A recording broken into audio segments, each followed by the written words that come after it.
Tuhan membenci perceraian. Oleh dasar inilah, setelah melewati 10 sesi konseling pranikah, saya selalu akhiri konseling itu dengan satu pertanyaan kepada kedua calon mempelai. Berapa lama kalian akan menjalani pernikahan ini? Mari belajar tentang janji nikah.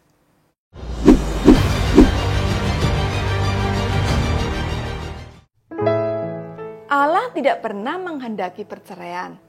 Ia selalu memandang pernikahan sebagai sesuatu yang diperhitungkan dengan sangat serius.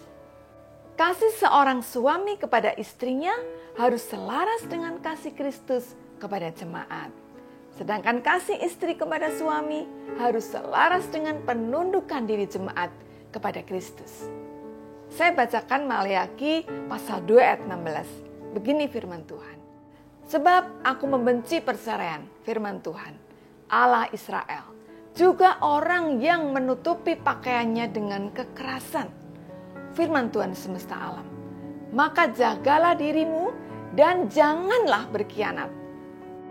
Saat orang Farisi bertanya seputar pernikahan dan perceraian, Yesus menjawab dengan mengutip rencana awal Allah membuat manusia. Dalam Markus 10 ayat 6 sampai dengan 9. Sebab pada awal dunia Allah menjadikan mereka laki-laki dan perempuan. Sebab itu laki-laki akan meninggalkan ayahnya dan ibunya dan bersatu dengan istrinya. Sehingga keduanya itu menjadi satu daging. Demikianlah mereka bukan lagi dua, melainkan satu. Karena itu apa yang telah dipersatukan Allah tidak boleh diceraikan manusia. Jawaban Yesus kepada orang-orang Farisi tersebut merupakan landasan pernikahan bagi umat Kristiani. Yesus tidak peduli dengan pandangan para pemuka agama masa itu yang memperbolehkan perceraian. Ia menunjuk bahwa Alkitab adalah satu-satunya otoritas yang tidak memperbolehkan perceraian. Dia kembali pada pola awal pernikahan dalam hukum Taurat Musa di Kejadian 2 ayat 24. Jadi dari sudut pandang Allah, pernikahan merupakan suatu kesatuan yang tidak dapat dibubarkan oleh siapapun dan oleh pengadilan manapun. Di hadapan Allah dan jemaat, artinya bahwa perjanjian ini dibuat di hadapan Tuhan dan disaksikan oleh jemaat. Saya mengambil engkau. Perjanjian ini bersifat eksklusif. Pasangan saya adalah seorang yang unik dan terpilih.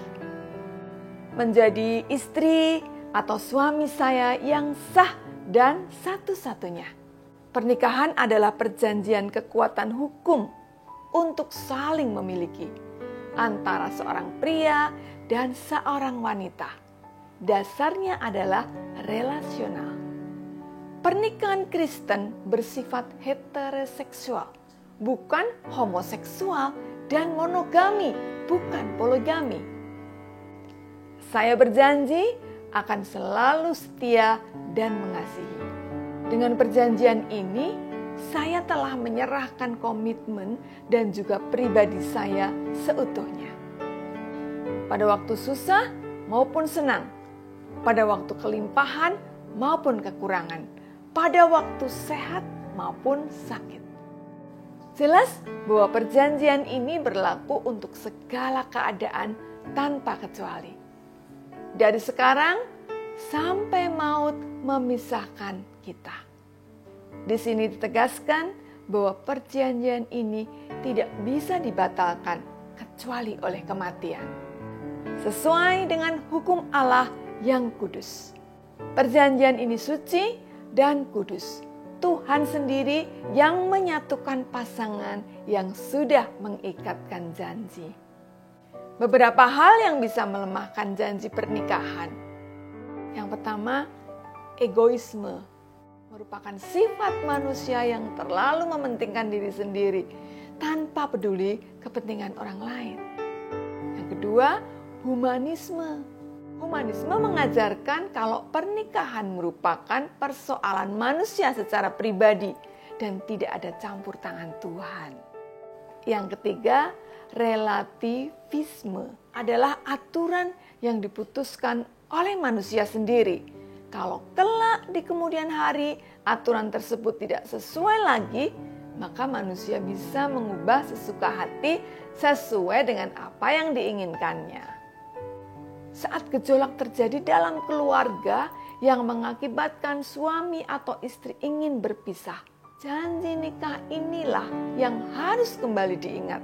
Hanya janji inilah yang bisa mengembalikan hubungan yang sudah renggang menjadi kuat kembali.